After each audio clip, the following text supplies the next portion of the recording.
जय हिंद ऑफिसर्स, क्या हाल है सबके। सब लोग बिल्कुल मजे में हैं, एकदम चकाचक। राबची एक बार फटाफट से कंफर्म करेंगे, I totally audible and visible to your ladies and gentleman. Do it fast. Good evening to you all, hope you all are doing well.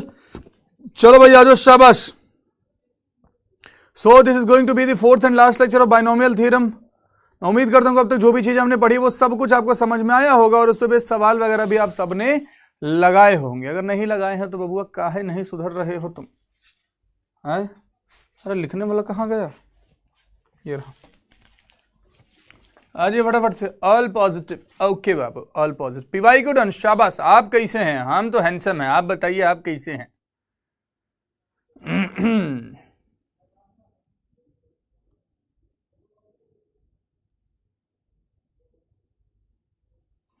Ayush एक बार बाबू दोबारा देख लेंगे क्योंकि उसको समझा नहीं पाऊंगा मैं फिर से। एक बार दोबारा देख लीजिएगा, समझ आ जाएगा। ऑन ट्रैक आ गए, वेरी गुड। बिल्कुल कुछ नहीं समझ में आया रोहित अहिरवार। अगर कुछ भी समझ में नहीं आया तो एनडीए की तैयारी छोड़ दीजिए, आपके बस का नहीं है। चैप्टर एंड होने पर पीवाई को मत लगाइए ना बाबू, फिर उसके बाद बहुत सारा पीवाई को रहेगा तो आप कैसे करोगे सॉल्व? है ना, क्या करना पड़ेगा?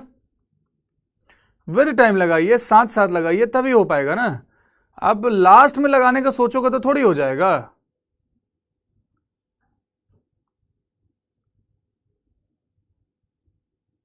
चले बाबू फटाफट से रिचुअल पूरा करेंगे। जयकारा लगाएंगे क्या? भारत माता की जय। भारत माता की जय का उद्घोष करेंगे, then we will proceed with the class.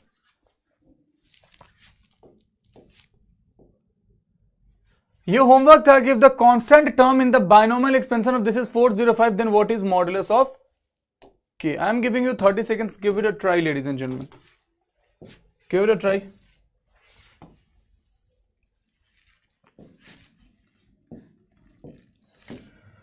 हाँ जी भाई, क्या लिखा हुआ कि if the constant term in the binomial expansion this is 405, constant term 405 है। अगर मैं आर की वैल्यू फाइंड करने जाऊं तो आर क्या हो जाता है? याद होगा आपको, एनपी अपॉन में पी प्लस क्यू। एन का काम कौन कर रहा है? 10। N is equal to 10। P का काम कौन कर रहा है? 1/2। क्यू का काम कौन कर रहा है? 2। अब इसका मतलब आर की जब हम बात करेंगे तो एन पी 10 गुना 1/2 अपॉन में पी प्लस क्यू 1/2 प्लस 2। 2 से ये गया 5 बार में, 2 दूनी 4 और 1 5, 5 अपॉन में 5/2। इससे ये गया 2 ऊपर चला गया। आर की वैल्यू कितनी आई बाबू? 2 के बराबर आई। आर की वैल्यू कितनी आई? 2 के बराबर आई। ठीक है, आर की वैल्यू अगर 2 के बराबर आ गई, अब हम अपना कांस्टेंट टर्म मेरे भाई अगर फाइंड करना चाहेंगे तो कितना हो जाएगा? 10c2 एक्स से तो अपने कुछ मतलब है नहीं, माइनस के का square and as per question this is equal to 405। 10c2 की अगर बात करेंगे तो 10 9 8 फैक्टोरियल तो कट जाएगा, नीचे में 2, this is k square and this is equal to 405। 2 से 5 बार में 5 8 40, 5 एकम 5, 9 से 9 बार में के स्क्वायर की वैल्यू अगर 9 आ रही है तो के की वैल्यू कितनी आ जाएगी बाबू? 3 के बराबर आ जाएगी। Hence this will be the answer, 40 will be the answer. अगर गलत किए होगे तुम लोग सबके सब थुराओगे। ठीक है,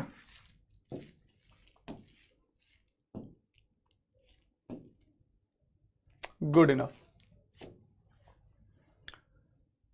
ये भी होमवर्क दिया था, give it a try, giving 30 second. चलिए give it a try, solve करेंगे।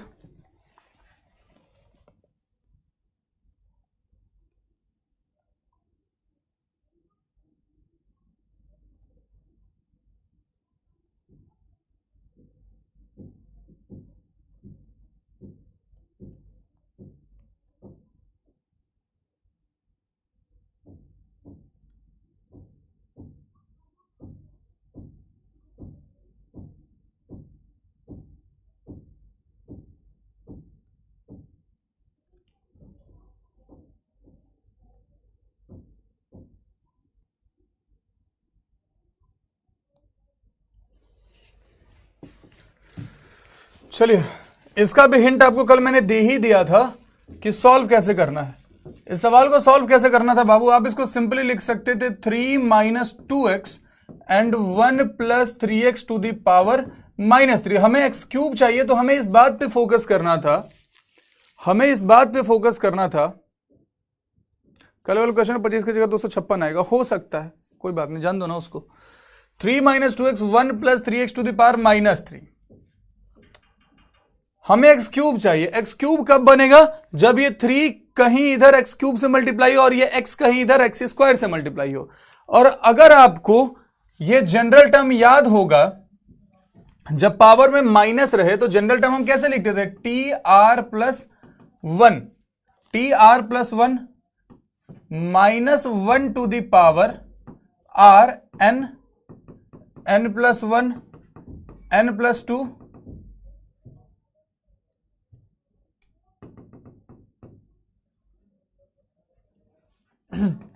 n plus r minus 1 x to the power r upon में r फैक्टोरियल। हम इसी तरीके से जनरल टर्म लिखते थे बाबू, है ना। अब अगर हमें एक बार हमें एक्स क्यूब की जरूरत है और एक बार हमें एक्स स्क्वायर की जरूरत है, इसका मतलब क्या हुआ कि हमें एक बार r की वैल्यू 2 कंसीडर करनी है और एक बार r की वैल्यू 3 कंसीडर करनी है। जब हमने r की वैल्यू 2 कंसीडर करी तो हमारा टर्म क्या हो जाएगा बाबू, -1 का स्क्वायर n प्लस 2 -1, मतलब हमें n प्लस 1 तक जाना है, n into n plus 1 x square upon में 2 फैक्टोरियल। n की वैल्यू कितनी है, n की वैल्यू 3 के बराबर है, n की वैल्यू 3 के बराबर है, तो -1 का स्क्वायर तो सिंपली 1 हो जाएगा, 3 इंटू 4 अपॉन में 2, यहां पे एक्स स्क्वायर, इससे ये 2 बार में जाएगा, 6x स्क्वायर बनेगा। मतलब इसके लिए तो काम अपना, अच्छा ओके सॉरी, एक्स का वैल्यू भी तो 3x है ना, माय बैड, एक्स का काम भी तो 3x कर रहा है ना बबुआ, तो हमें यहां क्या लिखना पड़ेगा, 3x का स्क्वायर, 3x का स्क्वायर लिखना पड़ेगा, यानी कि ये बन जाता 9x स्क्वायर, 9 या 27, 27 दूनी 54, ये वैल्यू बन जाता है 54x स्क्वायर के बराबर। एक ब्रैकेट में अपने पास 3 माइनस 2x है, इधर के ब्रैकेट में बहुत सारी चीजें आएंगी, लेकिन जिससे अपने को मतलब है वो है 54x स्क्वायर, बाकी कुछ भी आए हमें 54x स्क्वायर से मतलब 54x स्क्वायर हमने कर लिया।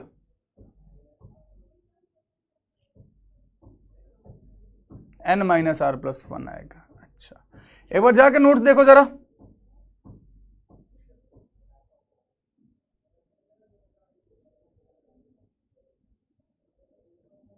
एक बार नोट्स देखो तो बाबू जाकर के, एक बार नोट्स देखिए जाकर के कि n माइनस आर प्लस 1 है या n प्लस आर माइनस 1 है। पावर में क्या है जरा देखो एक बार, पावर में नेगेटिव वैल्यू है, 2 लिखवाया था आपको, 2 लिखवाया था आपको, एक लिखवाया था n माइनस आर प्लस 1 और एक लिखवाया था n प्लस आर माइनस 1। जब पावर में केवल n लिखा था तब हमने लिखा था n माइनस आर प्लस 1, और जब पावर में नेगेटिव यानी कि माइनस n लिखा था तब वहां क्या लिखा था हमने, n प्लस आर माइनस 1 लिखा था। नशे में बैठे हुए सबके सब, पढ़ाई लिखाई एकदम छोड़ छाड़ के बैठे हुए, एग्जाम आ रहा नजदीक। चलिए, अब अगर हम r की वैल्यू 3 रखेंगे मेरे भाई, जब r की वैल्यू 3 रखेंगे तो 3 में से 1 गया तो हमें n प्लस 2 तक जाना पड़ेगा, यानी कि n plus 1, n plus 2 x cube या 3x क्यूब लिखिए, एक्स क्यूब क्या 3x क्यूब अपॉन में 3 फैक्टोरियल, 3 फैक्टोरियल, n का काम 3 कर रहा है ना, तो 3, 3 और 1 4, 3 और 2 5, 3 का क्यूब 27, साथ में आपका ये आ गया एक्स क्यूब 3 फैक्टोरियल यानी कि 6, 3 से 2 बार में, 2 से 2 बार में, 5 दूनी 10, ये कितना हो गया बाबू 270 एक्स क्यूब के बराबर, 270 एक्स क्यूब। लेकिन -1 टू द पावर r जब लगाओगे तो ये -270 एक्स क्यूब बन जाएगा, राइट,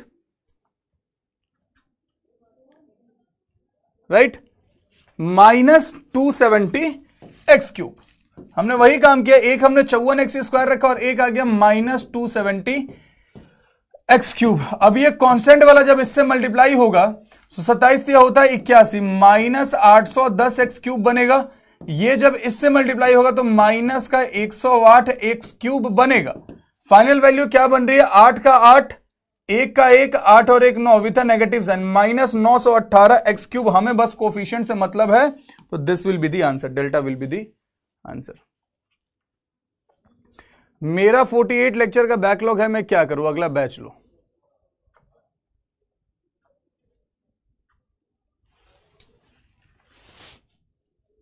आर की वैल्यू 2 और 3 कैसे हुई? विजय तुम पिटा जाओगे मेरे से किसी दिन, मैं सच बोल रहा हूं। तुम लोग बिल्कुल एक लेवल ऊपर ले जाओ ना तो तुम लोग बिल्कुल रोने लगते हो। मैं लेवल गिरा दूंगा, 2 जोड़ 2 4 पढ़ाना स्टार्ट कर दूंगा इस बैच में।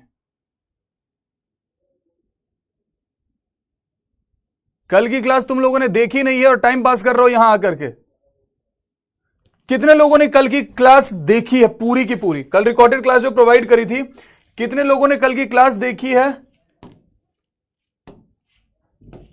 वोट कर रहा हूं और सच सच बताना जिन्होंने पूरी क्लास देखी है। 30 सेकंड के अंदर वोट करना। जिन लोगों ने कल की पूरी क्लास देखी है वो वोट में यस करेंगे।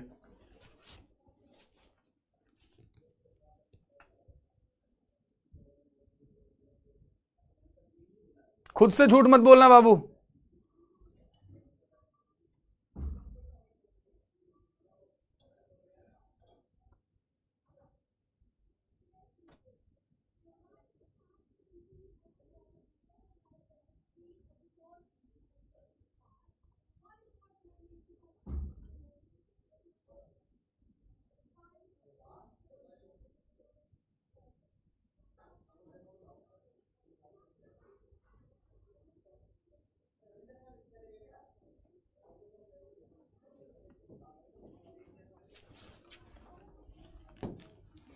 दिख गया?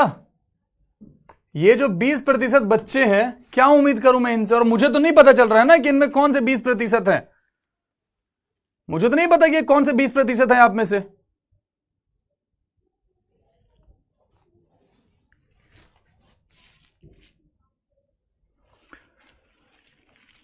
आखिरी टॉपिक समझिए, फिर उसके बाद कुछ एक्स्ट्रा चीजें हम पढ़ेंगे जिसको हम रिमाइंडर थ्योरम वगैरह की बात करते हैं। देखिए,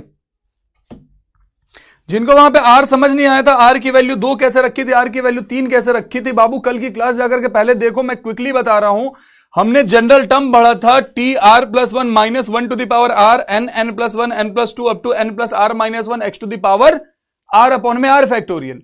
ये हमने जनरल टर्म पढ़ा था। हमने जब इधर देखा कि हमें एक्स क्यूब बनाना है और जब पहले ब्रैकेट में देखते हैं कि कांस्टेंट 3 एक जगह एक्स है, 3 में ऐसा कौन सा टर्म मल्टीप्लाई करे कि एक्स क्यूब बने? तो भैया राइट हैंड साइड में एक्स क्यूब होना ही चाहिए, तभी एक्स क्यूब बनेगा। और जब राइट हैंड साइड में एक्स क्यूब होना ही चाहिए तो इसका मतलब क्या? आर की वैल्यू कितनी है? 3 के बराबर है। क्या इतना दिमाग काम नहीं कर रहा था तुम्हारा जिसने पूछा था आर की वैल्यू 3 कैसे हुई है वहां पे? या ये चीज मैंने बोली नहीं थी ये सवाल सॉल्व कराने से पहले? यहां पे हम देख रहे हैं कि एक एक्स अपने को दिख रहा है, अगर इसको क्यूब में परिवर्तित करना है तो हमें एक्स स्क्वायर चाहिए होगा ताकि मल्टीप्लाई करे और एक्स क्यूब बन जाए। एक्स स्क्वायर अगर है और इधर general term x to the power r है, इसका क्या मतलब है कि आर की वैल्यू 2 के बराबर है। क्या यह चीज सॉल्व करने से पहले मैंने बोली नहीं थी? जो चीज अभी बोल रहा हूं यही सॉल्यूशन से पहले बताई थी। But the thing is you guys are not at all paying attention in the class.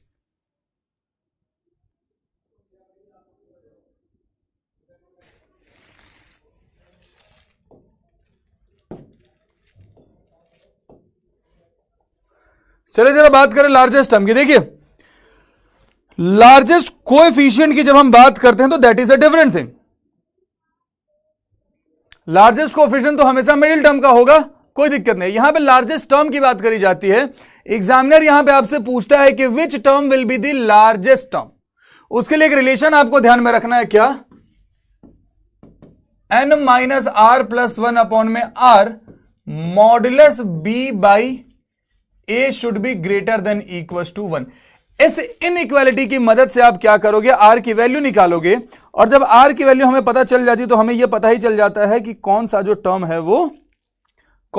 है वो लार्जेस्ट टर्म है। अगर कभी भी आपको इस प्रकार के एक्सपेंशन दिखे a plus b to the power n और आपसे पूछा जाए कि which term in the given expansion will be the largest term, तो आप वहां पे इस तरीके से इस इनइक्वालिटी की मदद से आप आर की वैल्यू फाइंड करते हो। एग्जांपल कराता हूं, चीजें आपके लिए क्लियर हो जाएंगे। और इससे सवाल इक्का दुक्का बात पूछा है, हो सकता है पूछ दे। बोला गया क्या, the largest term in the expansion of this, इसके एक्सपेंशन में कौन सा टर्म होगा जिसकी वैल्यू सबसे बड़ी होगी। और यहां पे बोला गया क्या कि x is equal to 1/5। If x is equal to 1/5 ladies and gentleman, तो हम बेसिकली इसको ऐसे लिख देते हैं 3 + 2/5। x की जगह क्या लिखा, 1/5 पावर में 50। अब बोला गया कि which term is the largest term, तो इनइक्वालिटी वही n - r + 1/r modulus b/a, modulus b/a is greater than equal to 1, right. n का काम कौन कर रहा है, 50 कर रहा है, 50। r हमें फाइंड करना है, तो 50 - r + 1/r modulus b/a। b का काम कौन कर रहा है बबुआ, 2/5। आपने यहां पर लिख दिया 2/5/3 मॉड के अंदर, this is greater than equal to. अब ये ऑलरेडी पॉजिटिव है तो मॉड रहे ना रहे कुछ अपने को फर्क पड़ने वाला है नहीं। 50 और 1 51, क्या बन गया मेरे भाई, 51 - r/r, 51 - r/r, 5 × 15, 2/15 is greater than equal to 1। ठीक है, अब अगर हम मल्टीप्लाई करें 2 × 5 = 10, यानी कि 102 - 2r is greater than equal to 15r।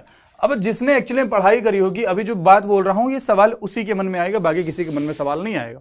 आपने क्या देखा कि मैंने 15r को दूसरी साइड भेजा, लेकिन मैंने इनइक्वालिटी रिवर्स नहीं करे, क्यों सर, पॉजिटिव है। लेकिन कैसे पॉजिटिव है वो जानना चाहता हूं मैं।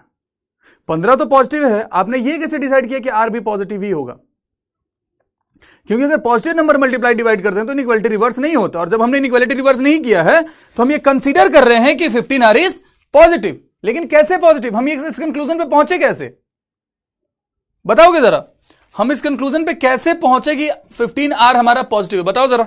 देखिए एक बार कितनों का दिमाग काम कर रहा है।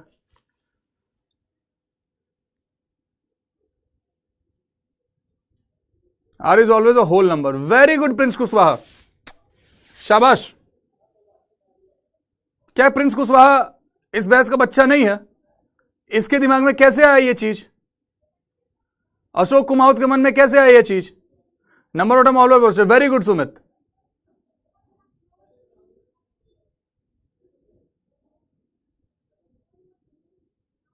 शाबाश, बहुत बढ़िया। जिन लोगों ने होल नंबर पॉजिटिव वगैरह पढ़ा, वेरी गुड।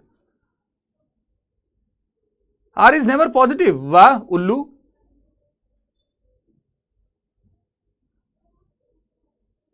देखिए ध्यान से, तो हमने ये कंक्लूजन निकाला कि ये आर हमेशा पॉजिटिव ही रहने वाला है, इनइक्वालिटी रिवर्स होने की जरूरत है नहीं। ठीक है, अब इसको दूसरी साइड जब भेजेंगे तो 102 is greater than equal to 17r, या r is less than equal to 102/17।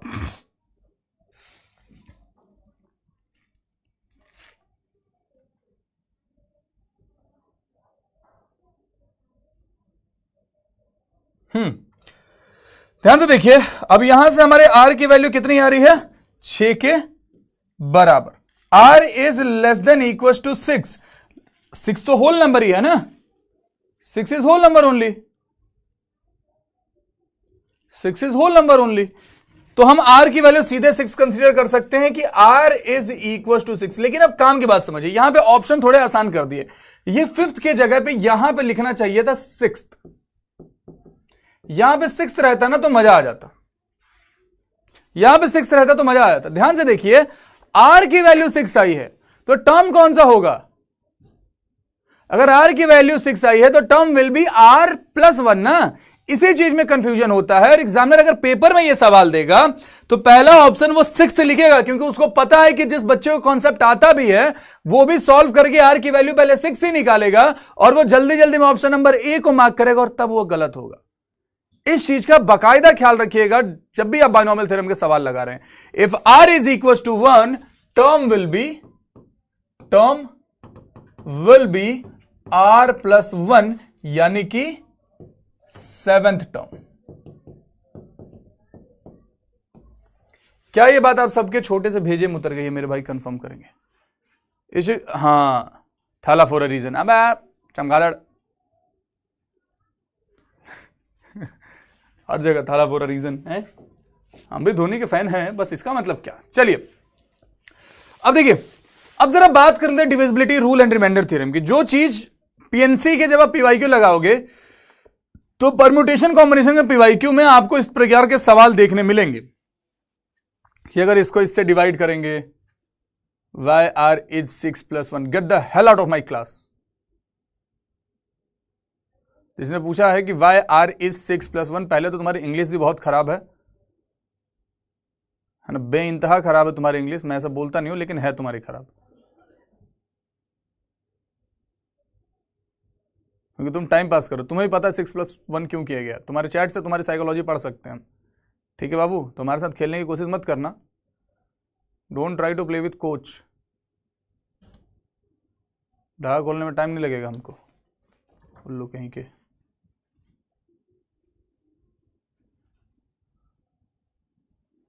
हाँ, greatest and largest term are same. Suryansh,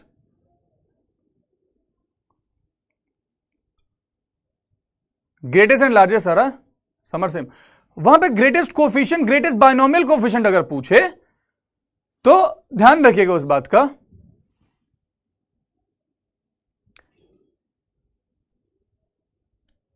ध्यान रखिएगा इस बात का बाबू, कि अगर लार्जेस्ट बाइनोमियल कोफिशिएंट आपसे पूछा जा रहा है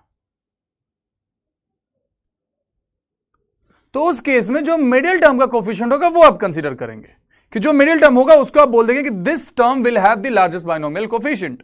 लेकिन यहां पे अगर आपसे लार्जेस्ट या ग्रेटेस्ट टर्म पूछ दिया जाए, फिर you will use this inequality to solve, जो आपको पढ़ाया। ठीक है, अब जरा सीखते हैं divisibility rule and remainder theorem के बारे में। देखिए, डिविजिबिलिटी रूल और रिमाइंडर थ्योरम की जब हम बात करते हैं बाबू, तो कुछ डिविजिबिलिटी रूल, चुनिंदा डिविजिबिलिटी रूल आपको पता होना चाहिए, जो आप बचपन से पढ़ते हुए आए हैं। और ये काइंड ऑफ एक आपको मैं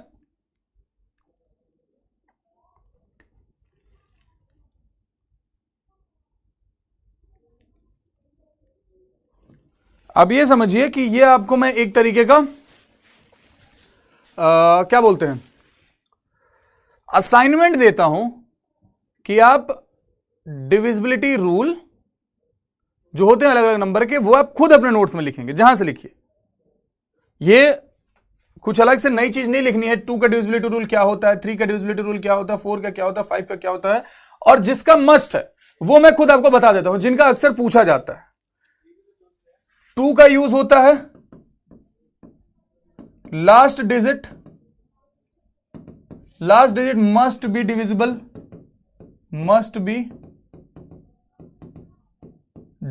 by, last digit must be divisible by 2। 4 का यूज होता है last 2 digit must be divisible by 4। 8 का यूज होता है last 3 digit must be divisible by 8। ठीक है, 3 का यूज होता है sum of digit must B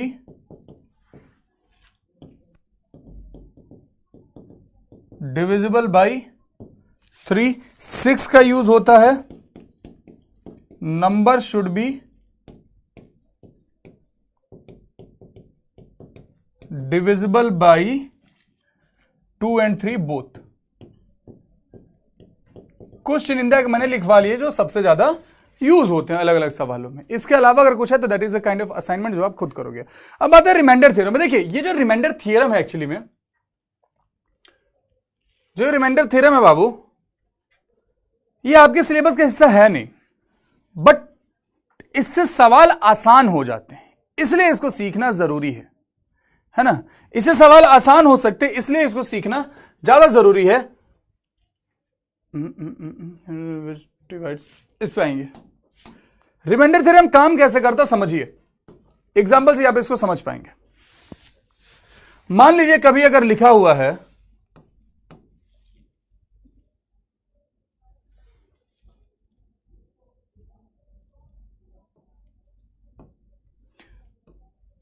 5 to the power 99 divided by 13. Find the remainder. Find the remainder. देखो क्वेश्चन, ऐसे सवाल आपसे पूछे गए, इस बार के पेपर में पूछा था। 5 to the power 99 divided by 13. Find the remainder. जब भी सवाल पूछा जाएगा, मैं आपको क्लियर कर बताता हूं, ऐसे पावर वाला सवाल अगर पूछा गया तो वो इसी टाइप का पूछा जाएगा कि आप उसको इस मेथड पे तोड़ पाए। एग्जामिनर को भी पता है कि कौन सा मेथड सॉल्व करवाना, कौन सा मेथड बच्चा सॉल्व कर सकता है, तो वो इसी तरीके से देगा। जब गौर फरमाते हैं, आपको पता है कि जब आप 13 का टेबल देखेंगे ना, तो 13 एकम 13 होता है, 13 दूनी 26 होता है, 13 39 होता है, एंड सो ऑन। 13 का टेबल कुछ इस प्रकार का होता है। और जब आप 5 के पावर्स पे ध्यान देते हैं, तो आपको पता है क्या कि 5 to the power 1 कितना होता है, 5 होता है। 5 का स्क्वायर कितना होता है, 25 होता है। 5 का क्यूब कितना होता है, 125 होता है। अब अपना यहां पे मकसद यह रहता है, ध्यान से समझिए, अपना मकसद यहां पे कुछ ऐसा रहता है कि हमें 5 को ऐसे पावर के फॉर्म में लिखना है, ऐसे पावर के फॉर्म में लिखना है जिसकी वैल्यू इनमें से किसी भी एक वैल्यू से या तो एक ज्यादा हो या एक कम हो। क्या समझे? या तो एक ज्यादा हो या एक कम हो। जैसे 5 to the power 99 अगर लिखा हुआ है, तो सबसे पहले तो हम इसे ब्रेक करके क्या लिख सकते हैं, 5 to the power 98 into 5 upon में 13। ठीक है, अब ध्यान से समझिए, एक और चीज इस पे जाने से पहले आपको बता दूं कि कभी अगर दो नंबर इस प्रकार से कोई नंबर है, a into B divided by C, और आपसे बोला गया क्या कि a इंटू बी को जब हम c से डिवाइड करते तो रिमाइंडर क्या होगा, आप इसको सेपरेट कर सकते हैं। आप a को c से डिवाइड करिए, और यहां पे अगर आपका रिमाइंडर, मान लीजिए रिमाइंडर अगर यहां पे r1 आ रहा है, आप b को c से डिवाइड कर रहे हैं, यहां पे अगर आपका रिमाइंडर जो है r2 आ रहा है, तो इस केस में अगर इधर प्रोडक्ट है तो रिमाइंडर कितना हो जाएगा, r1 इंटू r2 हो जाएगा। अगर यहां पे माइनस है तो रिमाइंडर कितना हो जाएगा, r1 माइनस r2 हो जाएगा, और अगर प्लस है तो रिमाइंडर कितना हो जाएगा, r1 प्लस r2 हो जाएगा। इस चीज को समझ लीजिए। एग्जाम्पल वाइज अगर लेना चाहता है तो ले भी लीजिए। मान लीजिए लिखा हुआ है क्या, 3 गुना 5 डिवाइडेड बाई 2। आपसे पूछा गया कि रिमाइंडर क्या है, बताइए। अब 5 गुना 3 15 होता है, 15 को तो बड़ी आसानी से ऐसे डिवाइड करके देख सकते हैं ना, 2 7 14, 15 में से 14 गया 1, रिमाइंडर कितना आया, 1 आया। यही बात है, यही बात है। अब मैंने क्या बोला था, दोनों को सेपरेट डिवाइड किया। जब आप 3 को 2 से भी डिवाइड करते हो तो r1 की वैल्यू कितनी आ रही है, 1 ही आ रही है। जब आप 5 को 2 से डिवाइड करते हो तो 2 दूनी 4, r2 की वैल्यू भी कितनी आ रही है, 1 ही आ रही है। अब 1 इंटू 1 भी आपने किया तो रिमाइंडर क्या बना, 1 ही बना। तो क्या आपको यह बात देखिए कि यह केस सेटिस्फाई कर रहा है, ये बात आपको क्लियर कर देखिए कि केस जो है वो सेटिस्फाई कर रहा है। एक और चीज आप यहीं पे लगे हाथ देखते चलेंगे कि यदि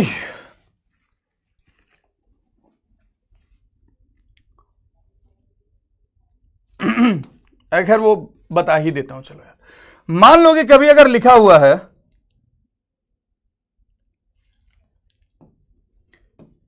a to the power b divided by c, a to the power b divided by c, ये लिखा हुआ है, और आपको रिमाइंडर फाइंड करना, तो आप सिंपली क्या करेंगे, a को c से डिवाइड करेंगे।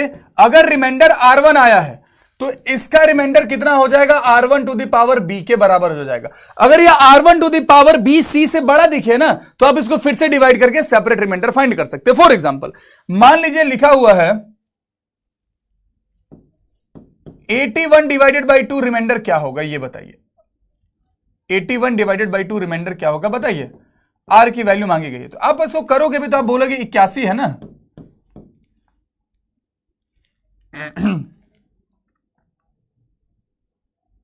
या फिर कोई दूसरा नंबर लेते हैं।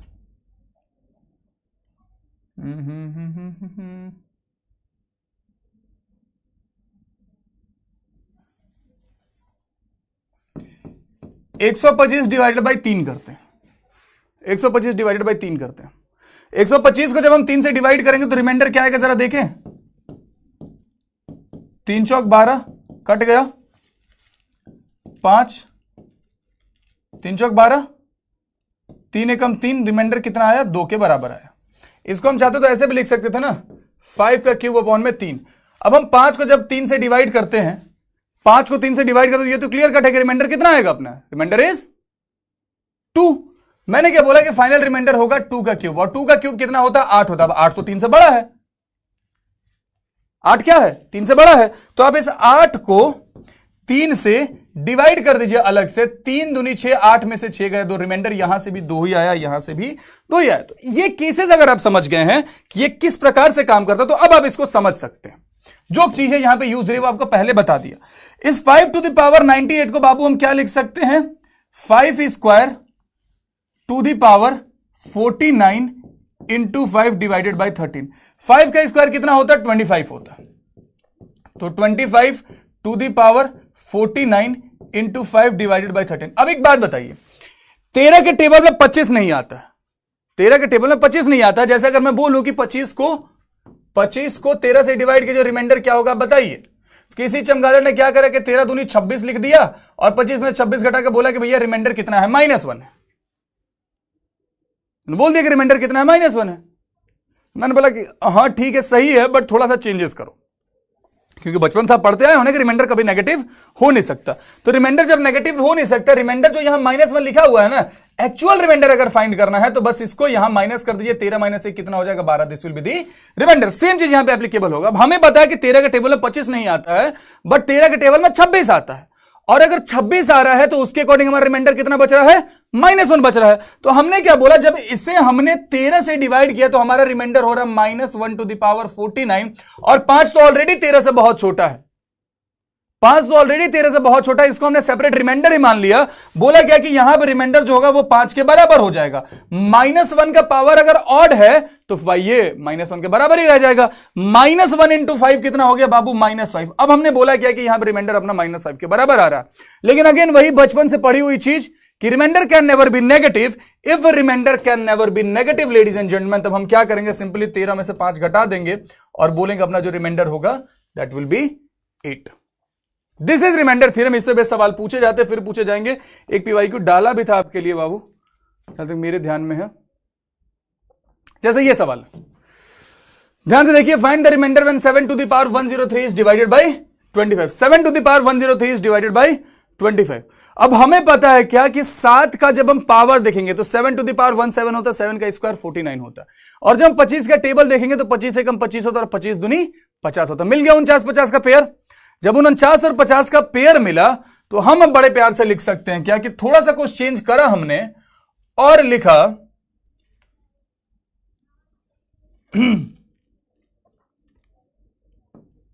7 to the power 102 into 7 divided by 25। 102, इस 7 टू द पावर 102 को हम क्या लिख सकते हैं? 7 square to the power 51 into 7 upon में 25, ये लिख सकते हैं। 2 एकम 2, 2 5 10। 7 का स्क्वायर होता है 49। 7 का स्क्वायर कितना होता है? 49। 25 के टेबल में 49 नहीं आएगा, 50 आएगा, है ना? 49 नहीं आएगा, 50 आएगा, मतलब -1 is the remainder. If -1 is the remainder, if -1 is the remainder, तो ये हो गया -1 to the power 51 into 7। -1 to the power 51 into 7, हमने बोला कि दिस इज द रिमाइंडर। -1 का पावर अगर ऑड है बबुआ तो ये नेगेटिव ही रह जाएगा। हमारे अकॉर्डिंग रिमाइंडर कितना हुआ? -7 के बराबर हुआ। बट फिर से वही चीज, remainder can never be negative. If remainder can never be negative तो एक्चुअल रिमाइंडर कितना हो जाएगा? 25 में से 7 गया 18। This is the remainder ladies and gentleman. Charlie is the answer. This is how remainder theorem works.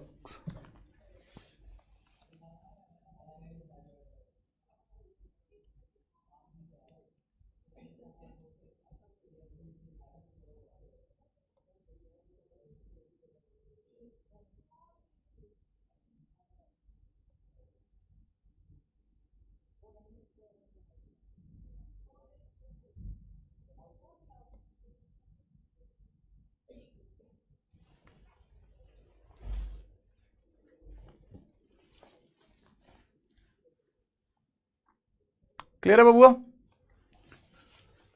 समझ नहीं आया सर? रिपीट नहीं करूंगा मैं सर, ये तो जुगाड़बाजी हुई ना। जो भी समझो, मार्क्स यहीं से आते हैं। सोनू कुमार तुम्हारे 10 बार स्पैम करने से मैं वो क्लास लाइव नहीं ले लूंगा, तुम्हें समझना तो वो समझ चुके हैं, ठीक है। जुगाड़ बाजू नहीं है, कॉन्सेप्ट है। मैथ्स में जुगाड़ नहीं चलता है, कॉन्सेप्ट ही चलता है।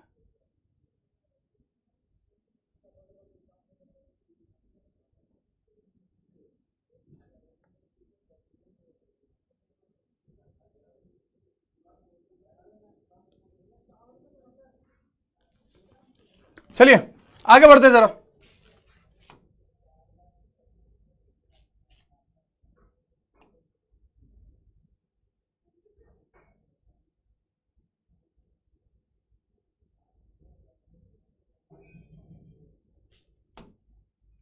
एक और प्रकार का सवाल जो पूछा जाता है, पहले मुझे वो ढूंढने दो, वो सवाल करा दो पहले यार, पीवाईक्यू में है, फिर बाकी चीजें और जो करानी होगी कराऊंगा। This is the question. एक इस प्रकार का सवाल पूछा जाता है, ये अभी आप सीख लीजिए।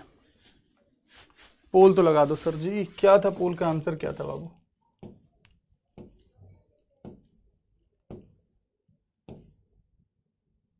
चार्ली था।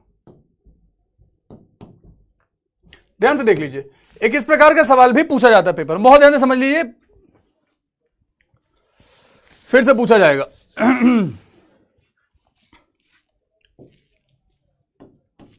बोला गया है क्या कि if s is equal to 0 factorial plus 1 factorial plus 2 factorial plus 3 factorial plus 4 factorial up to 100 factorial, if the sum s is divided by 8 then what is the remainder. अब जैसा मैंने बोला था कि अगर मल्टीपल नंबर्स ऐसे सम के form में a plus B divided by C वाला जो केस आपको बताया था, तो हम उस केस में क्या करते थे कि a अपॉन सी करके रिमाइंडर फाइंड कर लिया और b अपॉन सी करके रिमाइंडर फाइंड कर लिया, दोनों के रिमाइंडर को छोड़ दिया, final remainder is that only. वही चीज यहां पे भी एप्लीकेबल है कि यदि 0 factorial plus 1 factorial plus 2 factorial plus 3 factorial plus 4 factorial two 100 factorial भी दिया हुआ है, तो हम सिंपली क्या करेंगे, इसको अलग डिवाइड करेंगे, इसको अलग डिवाइड करेंगे, इसको अलग डिवाइड करेंगे और सारे रिमाइंडर्स को जोड़ के फिर बोल देंगे कि this is the final remainder. अब वो भी तो डिफिकल्टी है, कैसे करें? तो यहां पे एक छोटा सा हैक है। हैक क्या है बाबू? जब 4 फैक्टोरियल की बात करते हैं, ध्यान से समझिएगा इस चीज को, जब 4 फैक्टोरियल की बात करते हैं तो 4 फैक्टोरियल की वैल्यू क्या हो जाती है? 4 फैक्टोरियल की वैल्यू होती है बबुआ 24, और आपको पता है कि 4 फैक्टोरियल यानी कि 24 इज डिविजिबल बाई 8।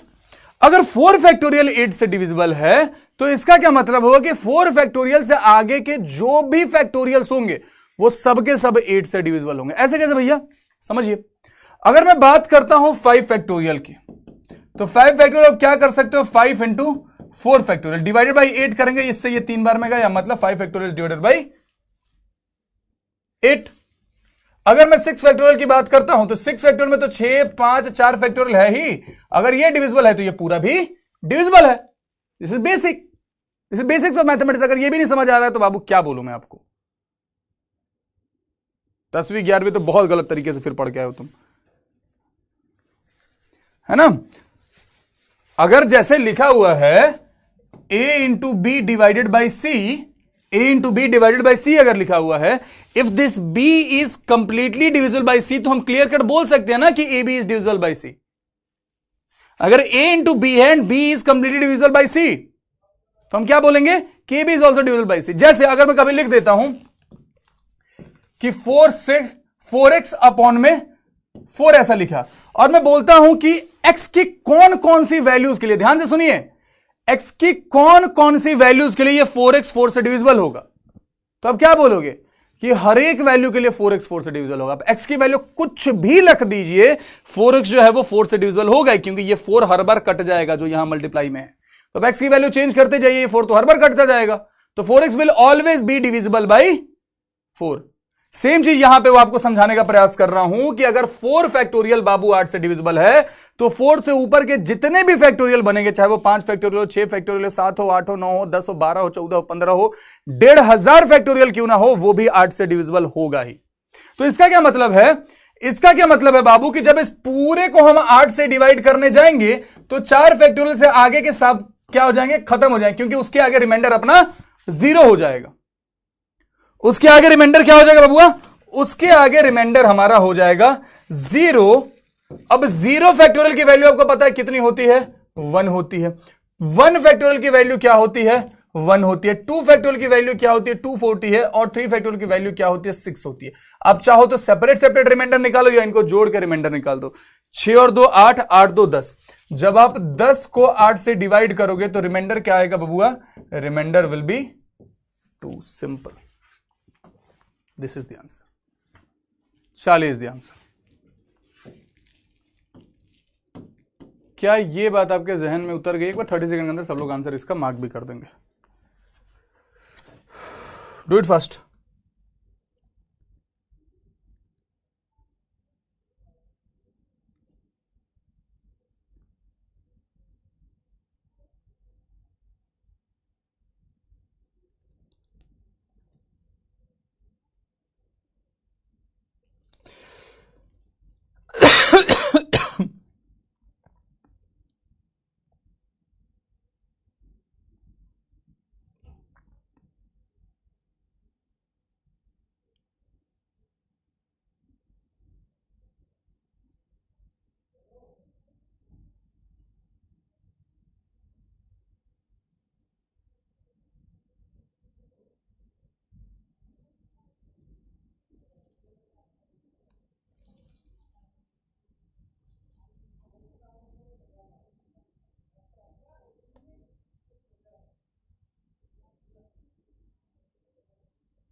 सोलह घंटे पढ़ने के बाद भी नहीं हो रहा। What should I do? Leave.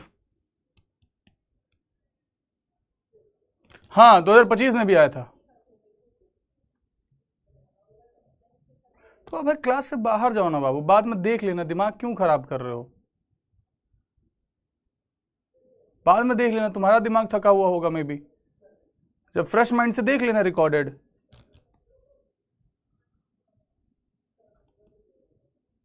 Sort है मामला। एक और देखिए, ये पेपर में पूछा हुआ ही सवाल था। एक और सवाल आया था, if the sum is divided by 60 then what is the remainder. इस सवाल को आप ट्राई करेंगे, इस सवाल को आप ट्राई करेंगे बाबू। अगर इस सम को 60 से डिवाइड करें तो रिमाइंडर क्या होगा? दिमाग लगाइएगा। 90 सेकंड दे रहा हूं, सवाल 10 सेकंड का है। 90 सेकंड आपको दे रहा हूं, थोड़ा सोच विचार कर लीजिएगा।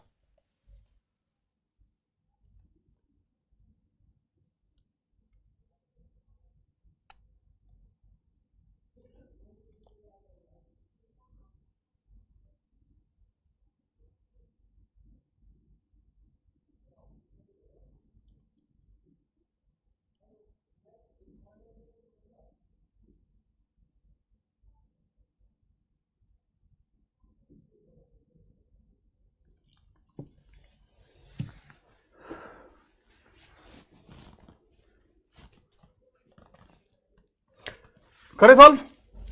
देखिए यहां पे क्या है बाबू? 60 है। हमें इन सारे फैक्टोरियल्स में से वो फैक्टोरियल फाइंड करना पड़ेगा जो 60 से डिविजिबल हो। तो इसके लिए फैक्टोरियल की वैल्यू याद होनी चाहिए ना। आपको ये बात अच्छे से पता है कि 5 फैक्टोरियल की वैल्यू क्या होती है? 120 होती है। And this is divisible by 60। ये 60 से कंप्लीटली डिविजिबल है। 5 फैक्टोरियल अगर 120 के बराबर है तो वी नो दिस कि 5 फैक्टोरियल इज डिविजिबल बाई 60।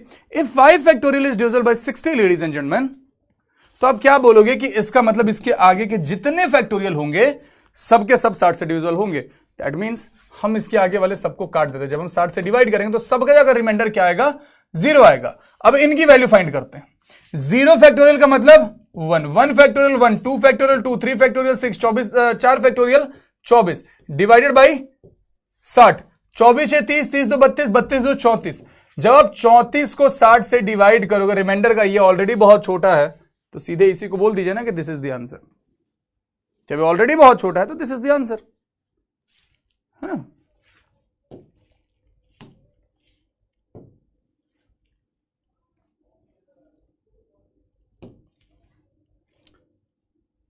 $47.54। बाकी बच्चे क्या कर रहे थे? ये तो समझ नहीं आना था, तो किसी को समझ नहीं आना था।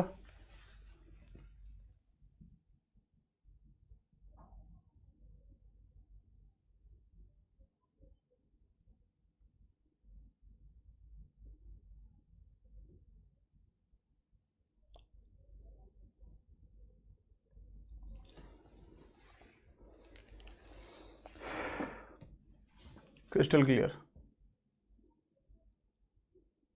सॉल्व किया बट रॉन्ग मार्क कर दिया।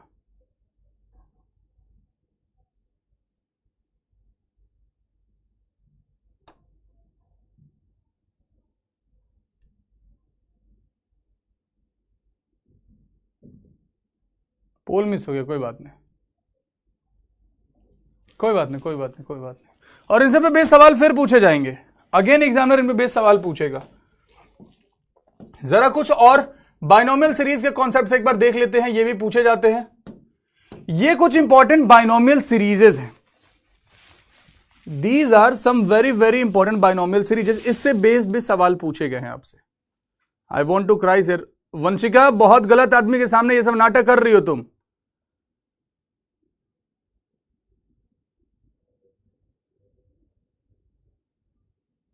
ठीक है, one message will throw you out of this batch. Backlog खत्म करने का कोई शॉर्टकट नहीं है। तुम बच्चों को लग रहा होगा, बाकी बच्चे सोच रहे होंगे कि सर बहुत रूड हो रहे हैं, ये बाकी बच्चे मेरे साथ बहुत पहले से पढ़ रहे हैं, इनको पता है कि मैं कैसे पढ़ाता हूं, हंसी मजाक पीक पे रहता है, लेकिन दिमाग खराब करोगे तो माथा फिर जाएगा फिर मेरा। I want to cry, get the hell out of my class.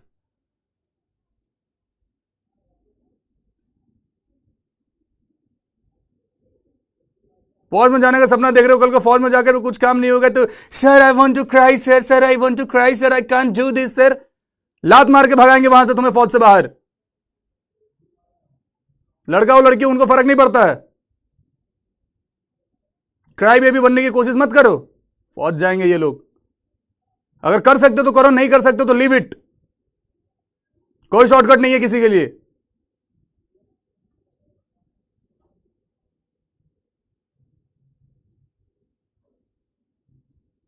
समस्याएं सबके जीवन में होती हैं, हम सबके जीवन में भी हैं, बाकी बच्चों के जीवन में भी है। तुम पूछो कि क्या किसी के कोई ऐसा है जिसके जीवन में कोई समस्या नहीं चल रही? सबके जीवन में कोई ना कोई समस्या चल रही है।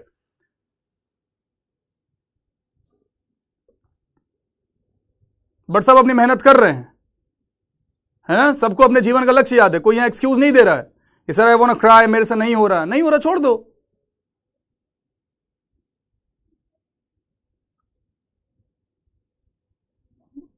वो बिना मतलब का ना शहद नहीं लगाता हूं मैं,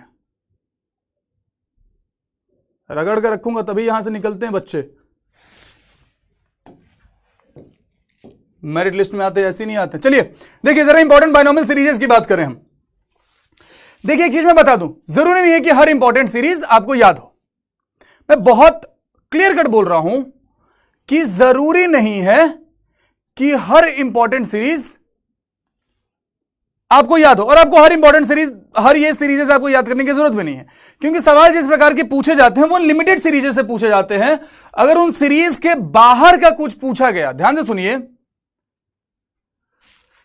अगर उस सीरीज के बाहर का कुछ भी पूछा गया तो एन के फॉर्म में पूछा जाएगा, जहां पे हम मेथड ऑफ सब्स्टिट्यूशन अच्छे से लगा सकते हैं। बाकी अगर पूछना होगा तो यहीं से पूछेगा, ध्यान रखिएगा इस बात का।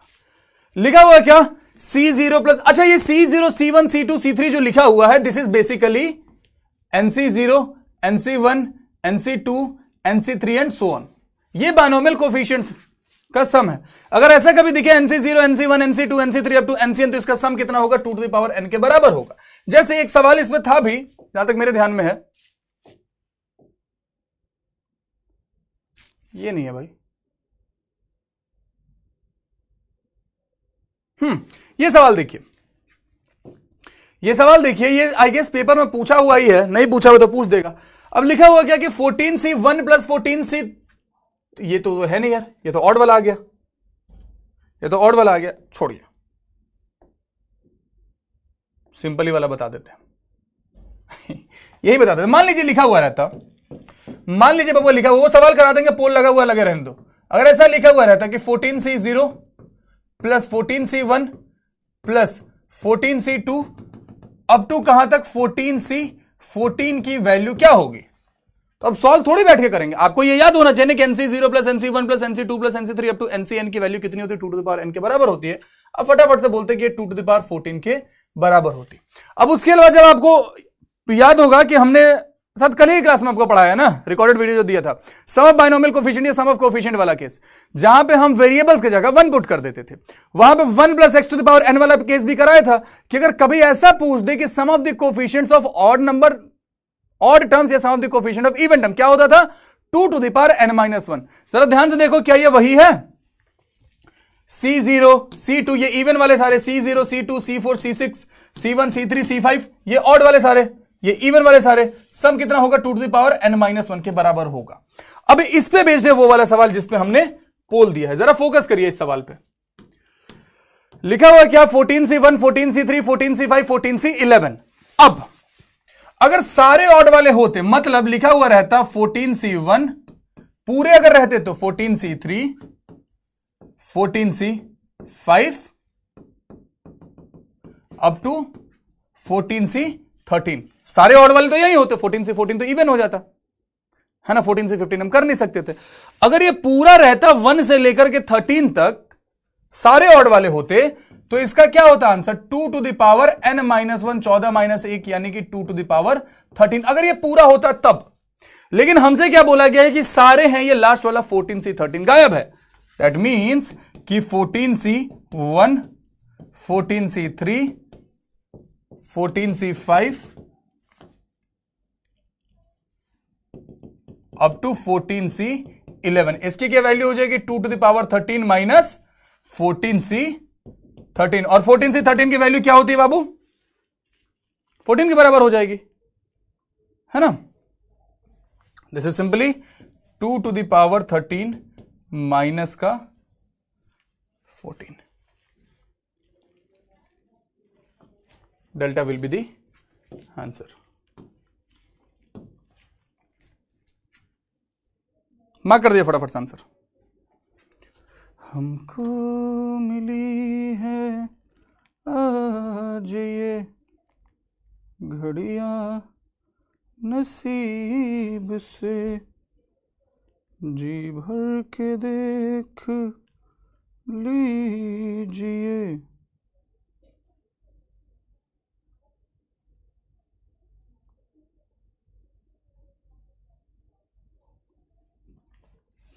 हमको करीब से फिर आपके नसीब में ये रात हो न हो। क्या ये सवाल समझ में आ गया? बाकी की सीरीज की ओर बढ़े। अब जैसे ये सीरीज है, इस सीरीज को भी सवाल समझ लेते हैं। यहां पे ऑप्शन नहीं है बट ये कॉन्सेप्ट बेस्ड सवाल है।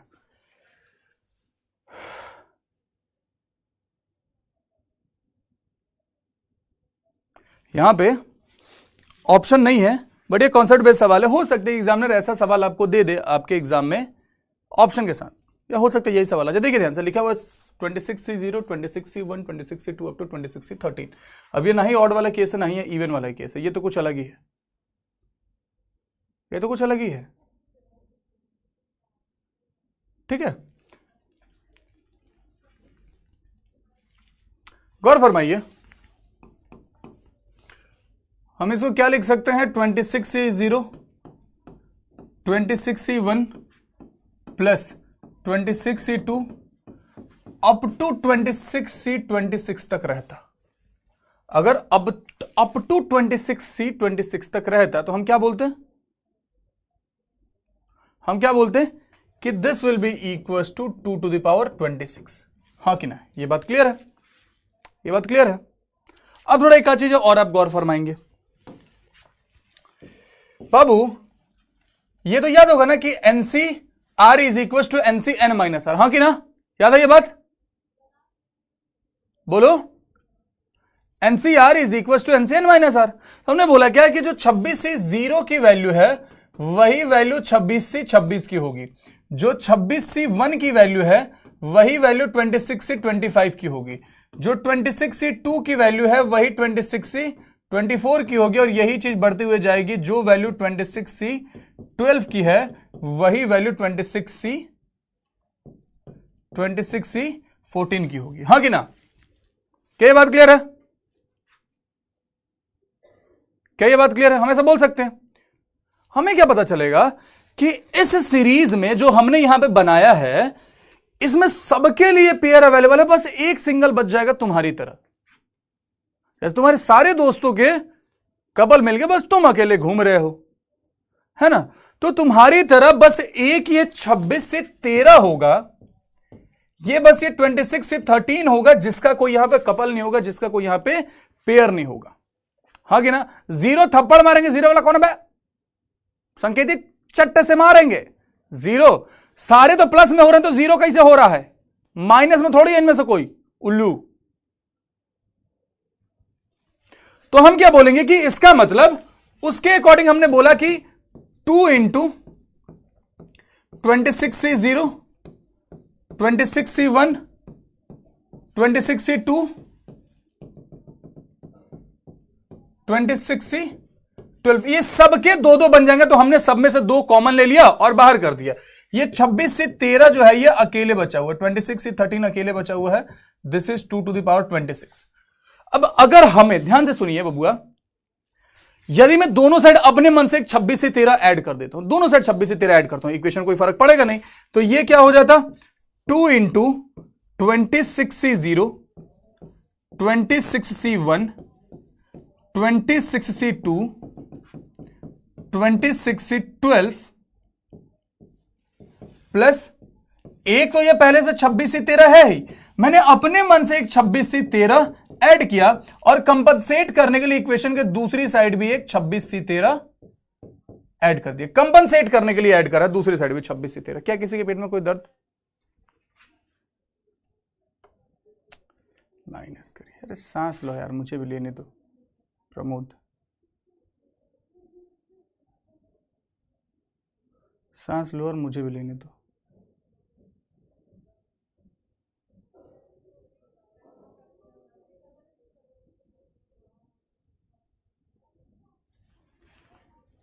क्या ये बात क्लियर है?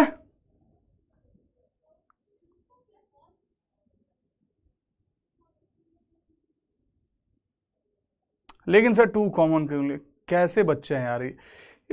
किन्होंने, किनसे पढ़ के आए हो यार तुम 10वीं 11वीं 12वीं अपनी? मेरे को तो समझ नहीं आता है।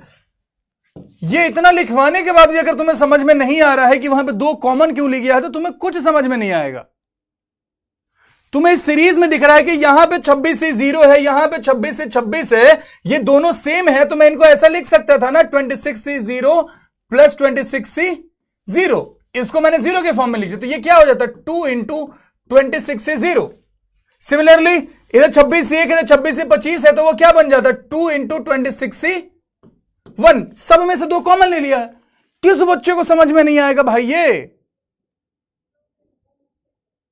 ये कराने के बाद कैसे नहीं समझ में आएगा? मैंने इससे पहले भी ये सवाल मल्टीपल टाइम कराया, आज तक ये साइड में लिखा नहीं, फिर भी बच्चे को ऐसे समझ आया, ऐसे व्हाइट कलर का शीट साइड में बनाया नहीं है, फिर भी बस बोल देता था, वो समझ लेते थे। मैं बोल देता था और बच्चे समझ जाते थे। यहां तक बातें क्लियर है क्या बाबू?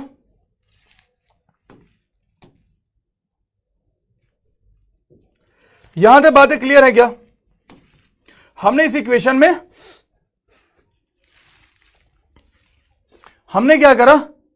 इस इक्वेशन में अपने मन से दोनों साइड 26 से 13 ऐड करा। जब 26 से 13 ऐड करा तो अब ये 2 इंटू 26 से 13 बन जाएगा। मतलब अब यहां से भी हम 2 कॉमन लेके इसको डब्बे के अंदर भेज सकते थे। तो ये हो गया 2 into 26C0, 26C1, 26C2 up to 26C13 लिख सकते हैं ऐसा। और राइट हैंड साइड में क्या है? 2 to the power 26 plus 26C13। हमें लेकिन वैल्यू तो केवल 26C0 से लेकर 26C13 तक ही चाहिए थे ना। दैट मीन्स अब ये 2 उठा करके हम दूसरी साइड भेज सकते हैं। अब ये 2 उठा करके हम दूसरी साइड भेज सकते हैं। जब ये 2 उठा करके दूसरी साइड भेजेंगे तो ये क्या हो जाएगा? 26C0, 26C1, 26C2 up to 26C13। और ये 2 दूसरी साइड गया मेरे भाई, डिवाइड करा तो 2 to the power 26 अपॉन 2 कितना हो जाएगा? 2 to the power 25। और इसको हम सिंपली लिख सकते हैं 26C13 अपॉन में 2। This will the final answer. ऐसे सवाल पेपर में आपसे पूछे जा सकते हैं, मेंटली प्रिपेयर रहिएगा।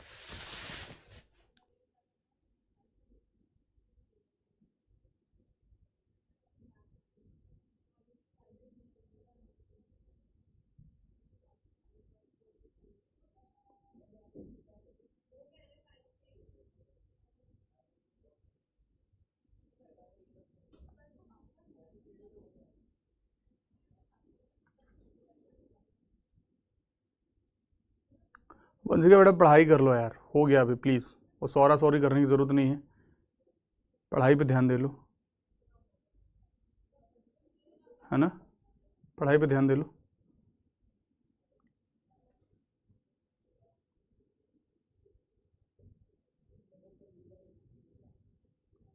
चलिए बाकी की सारी सीरीजेस देखें।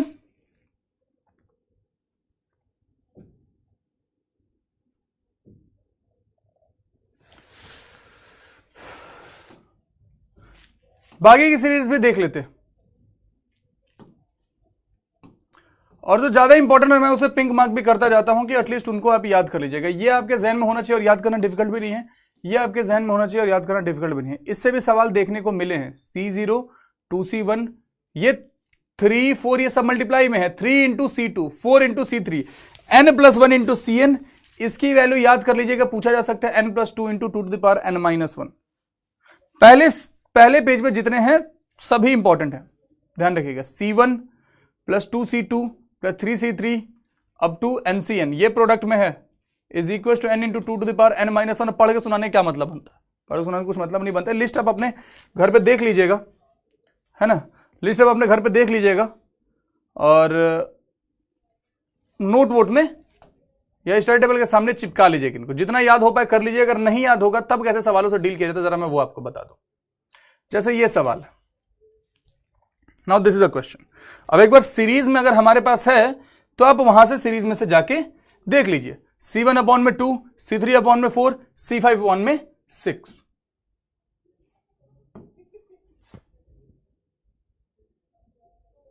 देखा, कहीं तो था यार ये वाला, देखा ये यही वाला है as it is. C1 upon में 2, C3 अपॉन में 4, C5 अपॉन में 6, आगे तक बढ़ता जा रहा है 2 to the power n-1 upon में n+1। This is the answer. लेकिन अगर ये याद ना रहे, two to the power n-1 upon में n+1, this will be the answer. But अगर ये याद ना रहे तब क्या करेंगे, तब वैसे केस में आपको मेथड ऑफ सब्स्टिट्यूशन लगाना पड़ेगा। मेथड ऑफ सब्स्टिट्यूशन लगाने के लिए ध्यान इस बात का रखिएगा कि ना ही ऑप्शन ना ही क्वेश्चन इंडिटरमिनेट फॉर्म में जाए। तो हम क्या करेंगे, हम n की वैल्यू 1 नहीं रखेंगे, क्योंकि 1 - 1 ये क्या बन जाता, 0 बन जाता, और डिनोमिनेटर में 0 मतलब कि दिस इज इंडिटरमिनेट फॉर्म जिसको हम कैलकुलेट नहीं कर सकते। तो हम अपनी सुविधा के लिए n की वैल्यू 2 कर लेते हैं, ठीक है। अब ये क्या लिखा हुआ है, C1 लिखने का मतलब है कि दिस इज NC1 अपॉन में 2, C3 लिखने का मतलब है दिस इज NC3 अपॉन में 4 एंड सो ऑन। जब हमारे n की वैल्यू ही 2 है तो क्या हम 2C3 का भी फाइंड कर सकते हैं बाबू? n की वैल्यू r से तो बड़ी होती नहीं है। इसका मतलब जब आपने n की वैल्यू 2 सब्स्टिट्यूट की है, तो आपको क्या फाइंड करना है, 2C1 अपॉन में 2। 2C1 की वैल्यू क्या होगी बाबू जरा बताओ,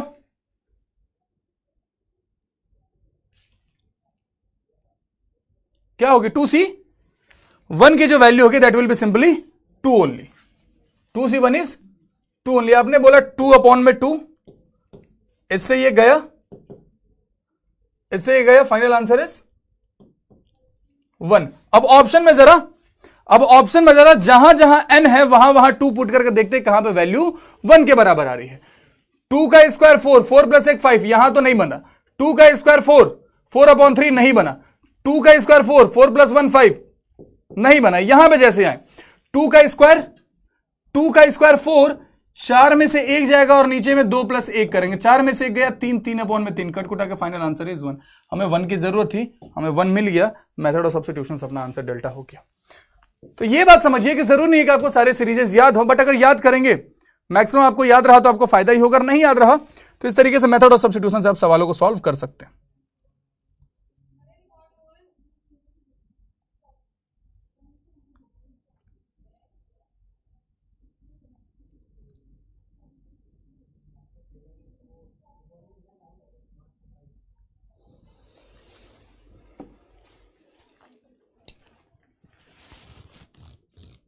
क्लियर है बाबू? पीवाईक्यू ऐसे ही किए थे सर, ये पीवाईक्यू ही है बाबू, ये पीवाईक्यू ही है और थोड़ी कुछ है, समझ गया? तो ये सीरीजेस जितने भी हैं आपके पास वो सारे सीरीज देख लीजिएगा, जहां सब्स्टिट्यूशन लगा वहां सब्स्टिट्यूशन लगा लीजिएगा। जैसे अब ये सवाल है, जैसे अब ये सवाल है 1 plus x to the power n 1 plus t one x plus t two x square plus t three x cube plus t n x n 1 plus 2t2। अब इन सीरीजेस में से अगर कुछ दिख रहा है आपको, इन सीरीजेस में से अगर कहीं आपको ये दिखा है तो आप उसके अंदर आंसर मार्क कर दीजिएगा, यदि आपको याद है तो। एनसी जीरो की वैल्यू क्या होती है? 1 ही तो होती है। तो यही चीज कहीं दिख रहा था आपको वहां पे, यही चीज कहीं वहां पे दिखा था, n plus 2 into 2 to the power n minus 1, right? यही चीज दिखा था।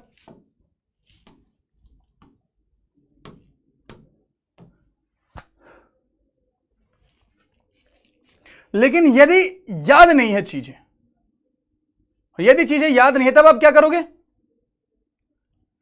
तब आप क्या करोगे बबुआ? वैसे केस में method of substitution, method of substitution हमने क्या बोला?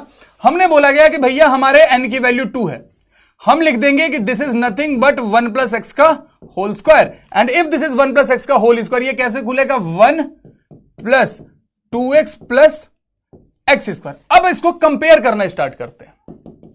1 की जगह पे 1 आ गया, जो x का कोफिशिएंट है उसको t1 बोला गया, तो हमने बोला क्या कि t1 की वैल्यू क्या है? 2 के बराबर है। जो x स्क्वायर कोफिशिएंट है उसे t2 बोला गया है, तो हमने क्या बोला कि जो t2 की वैल्यू है वो हमारे 1 के बराबर है, राइट? जब हम इसको देखते हैं, जब हम इसको देखते हैं तो t1, आपने गलत पर सर्कल कर दिया। कहां गलत पर सर्कल? छोड़ो ना उसको, छोड़ो ना, गलत पर सर्कल कर दिया, क्या कर दिया? इस पे फोकस करिए जरा। फोर्थ होगा, मैंने ध्यान नहीं दिया, वो गलत पे सर्कल कर दिया, छोड़िए उसको, इस पे फोकस कीजिए, मेथड ऑफ सब्स्टिट्यूशन से कैसे निकालना है। जब इसको देखते हैं बाबू, अब सीरीज चाहिए t1 plus 2 t2 plus 3 t3 up to ntn, up to ntn, ठीक है भैया? हमारे पास किस चीज की वैल्यू अवेलेबल है? हमारे पास t1 अवेलेबल है, t2 अवेलेबल है, तो हम केवल इतना ही फाइंड करेंगे, t1 plus 2 into t2 find करेंगे और कुछ नहीं करेंगे। t1 की वैल्यू कितनी है हमारी? 2 के बराबर है। 2 इंटू t2 की वैल्यू कितनी है हमारी? t2 की वैल्यू 1 के बराबर है। हमारे अकॉर्डिंग आंसर कितना आ रहा है? 4 के बराबर आ रहा है।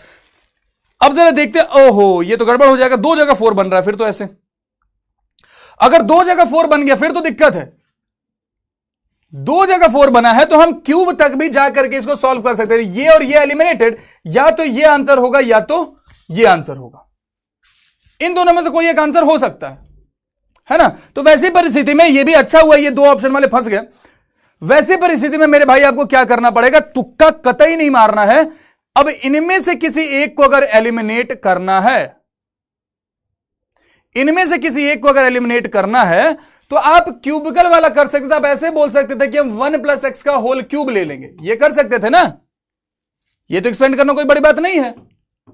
3c0 plus 3c1 x 3c2 x square 3c3 x cube. 3c0 की वैल्यू 1, 3c1 कितना होता है? तो ये हो गया 3x। 3c2 की वैल्यू भी कितनी होती है? ये भी 3 होती है, ये हो गया 3x स्क्वायर। 3c3 तो कितना हो जाएगा? 1 हो जाएगा। This is simply x cube. अब जब आप कंपेयर करने जाओगे, जब कंपेयर करने जाओगे बाबू, तो t1 की वैल्यू कितनी हो रही है? यहां पे 3 के बराबर हो रही है। t2 की वैल्यू कितनी हो रही है? वो भी 3 के बराबर हो रही है। t3 की जब हम बात करेंगे तो ये कितना हो रहा है? ये 1 के बराबर हो रहा है। हमारे पास अब t1 t2 t3 3 है। We have t1 t2 and t3। t1 की वैल्यू 3 प्लस 2 इंटू t2 2 तिहाई 6 plus 3 into t3 plus 3 into t3 3 into 1 कितना? 3 6 3 9 9 3 12। अब हम कर सकते हैं, ये ऑलरेडी एलिमिनेटेड था, ये ऑलरेडी एलिमिनेटेड था। n की वैल्यू अगर हमने 3 डाली बाबू, यहां पे 3 दूनी 6 होता था, ये एलिमिनेट हो गया, हमें चाहिए 12। यहां पे अगर देखेंगे n की जगह पर हमने 3 डाला, 2 to the power n minus 1, 3 में से 1 गया 2, यानी कि ये 2 का स्क्वायर, 2 का स्क्वायर 4 इंटू 3 कितना हो गया बाबू, 12 के बराबर हो गया। Delta is the answer. अगर आपको रिजल्ट याद नहीं रहा तो this is how you have to solve the answer. ठीक है, क्या ये बात आप सबके भेजे में उतर गई? मेथड ऑफ सब्स्टिट्यूशन तुम्हें सीखना ही पड़ेगा अगर कॉम्पिटिटिव फील्ड में आना है तो, क्योंकि चीजें उतनी याद रहेंगी नहीं, मेरे को पता है। ये तो याद रह जाएगा ना, इसका अप्रोच तो याद रहेगा ना, किस तरीके से करना है।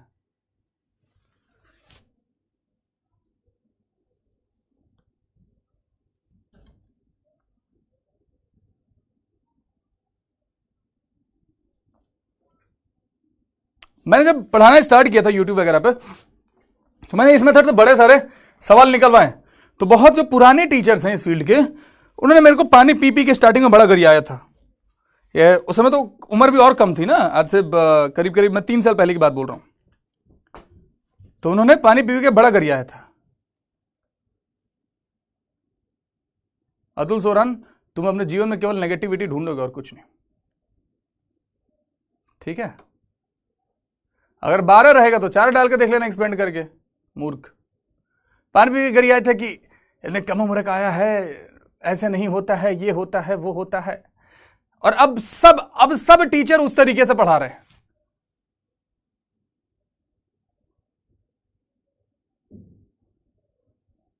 अब सब टीचर उस तरीके से पढ़ा रहे हैं कि इस सवाल में n की वैल्यू ये पुट करो, ऐसे निकल जाएगा, n की वैल्यू ये पुट करो, ये निकल जाएगा, n की वैल्यू ये पुट करो, ये निकल जाएगा। जब एलिमिनेशन और सब्स्टिट्यूशन मैंने पढ़ाना स्टार्ट करा था और उनका फायदा दिखने लगा बच्चों को, टीचर ने सोचा काम की चीज तो है।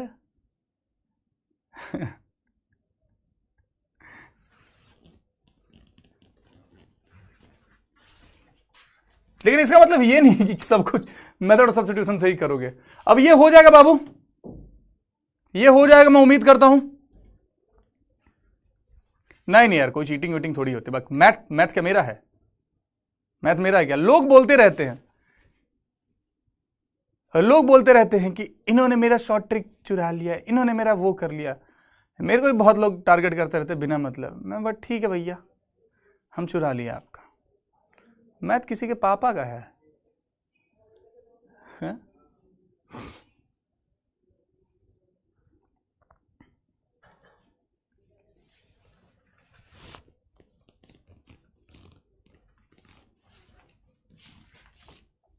और सेम ये भी उसी पे बेस्ड है, ये भी हो जाएगा, है ना। इसका तो आंसर सीधे मार्क कर दोगे, 2 to the power n minus 1 t1 plus t2 triple. नहीं, ये ऑप्शन गलत लिख दिया भाई ने यार, ये दोनों ऑप्शन सेम कर दिए। एक होगा 2 टू द पावर n, यहां पे होगा -1, और वही आंसर हो जाएगा। 2 टू द पावर n और नीचे में होगा -1, ऑप्शन गलत लिख दिया था भाई ने। Why math is so complicated?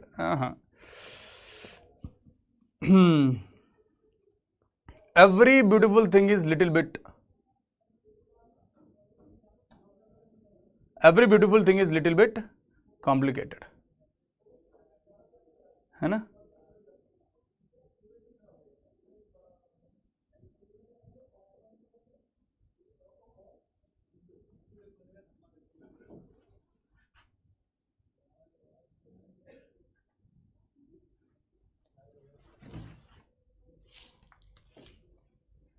ये डन है, ये डन है।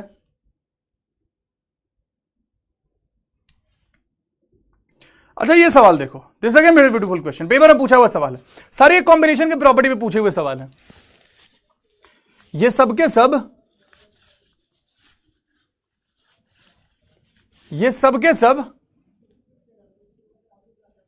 कॉम्बिनेशन के प्रॉपर्टी पे पूछे हुए सवाल है। देखिए जरा ध्यान से, जो वैल्यू 51C होगी, क्या हम बोल सकते हैं कि वही वैल्यू 51C 30 की भी होगी? ऐसे C लिखा हुआ तो इसका मतलब ये नहीं है कि ये दोनों C हैं। 51C 20 लिखा हुआ ये, है ना। जो वैल्यू 51C 21 की होगी वही वैल्यू 51C 30 की होगी, ये इसको काट देगा। ठीक है, जो वैल्यू 51C 22 की होगी वही इसकी होगी, जो इसकी होगी वही आपकी इधर होगी, जो 24 वाली की होगी वही 27 वाली की होगी। नेगेटिव पॉजिटिव के सारा खेल है, ये इसको काट देगा। मतलब कट कुटा के फाइनल आंसर इज 0। अब यहां 0 कहीं दिख नहीं रहा है, यहां पे 0 कहां दिख रहा है? यहां पे दिख रहा है, Charlie will be the answer. Paper में पूछा हुआ सवाल है ना। तो पीवाई को लगाइए, रगड़िए, ये सब आपके प्रीवियस ईयर क्वेश्चन ही है बाबू।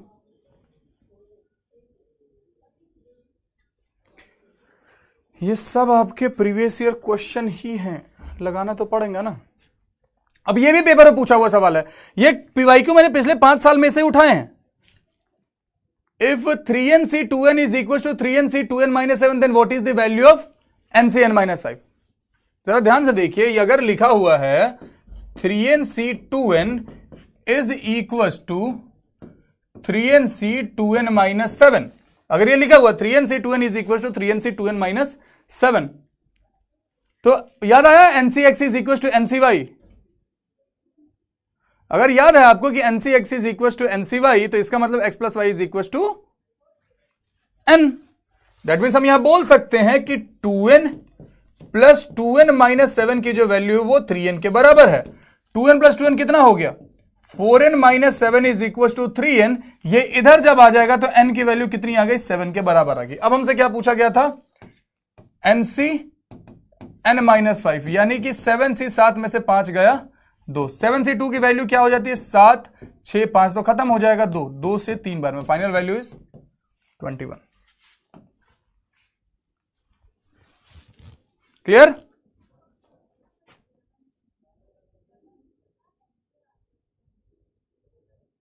क्लियर है बातें बबुआ? मक्खन मामला फिर से सवाल उसी पे बेस्ड। ये आई गेस 2020 में पूछा हुआ था, तो इतने आसान सवाल आपसे अभी भी पूछे जाते हैं। इसी से मिलता जुलता शायद ये 24-25 में भी कभी एक बार ऐसा सवाल पूछा है बाबू। फिर से सवाल पूछा गया 24 से 25 में भी इस कॉन्सेप्ट पे बेस्ड सवाल है।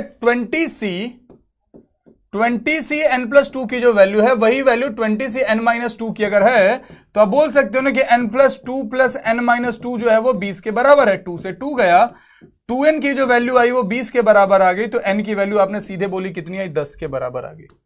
40 दी आंसर। क्या डिफिकल्ट है कहीं से? नहीं है। सवाल ढूंढिए, लगाइए, 2 प्रीवियस ईयर क्वेश्चन निपटाइए तो बबुआ। 2025 के फर्स्ट में पूछा था, अच्छा 2024 के सेकंड पेपर में कभी तो पूछा था, मैं बोल तो रहा हूं।